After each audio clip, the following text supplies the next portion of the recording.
ایران پر امریکہ اور اسرائیل کی جارحیت کے خلاف تل ابیب میں سینکڑوں افراد سڑکوں پر نکل آئے۔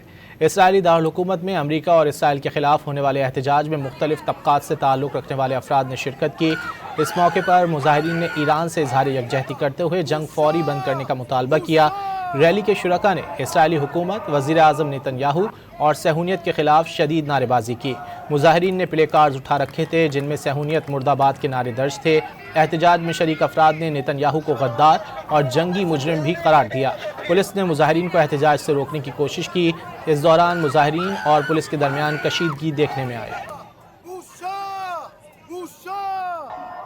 ایران پر امریکہ اور اسرائیل کی جارحیت کے خلاف تل ابیب میں سینکڑوں افراد سڑکوں پر نکل آئے۔ اسرائیلی دارالحکومت میں امریکہ اور اسرائیل کے خلاف ہونے والے احتجاج میں مختلف طبقات سے تعلق رکھنے والے افراد نے شرکت کی۔ اس موقع پر مظاہرین نے ایران سے اظہار یکجہتی کرتے ہوئے جنگ فوری بند کرنے کا مطالبہ کیا۔ ریلی کے شرکاء نے اسرائیلی حکومت، وزیر اعظم نیتن یاہو اور صہیونیت کے خلاف شدید نعرے بازی کی۔ مظاہرین نے پلے کارڈز اٹھا رکھے تھے جن میں صہیونیت مرد آباد کے نعرے درج تھے۔ احتجاج میں شریک افراد نے نیتن یاہو کو غدار اور جنگی مجرم بھی قرار دیا۔ پولیس نے مظاہرین کو احتجاج سے روکنے کی کوشش کی۔ اس دوران مظاہرین اور پولیس کے درمیان کشیدگی دیکھنے میں آئی۔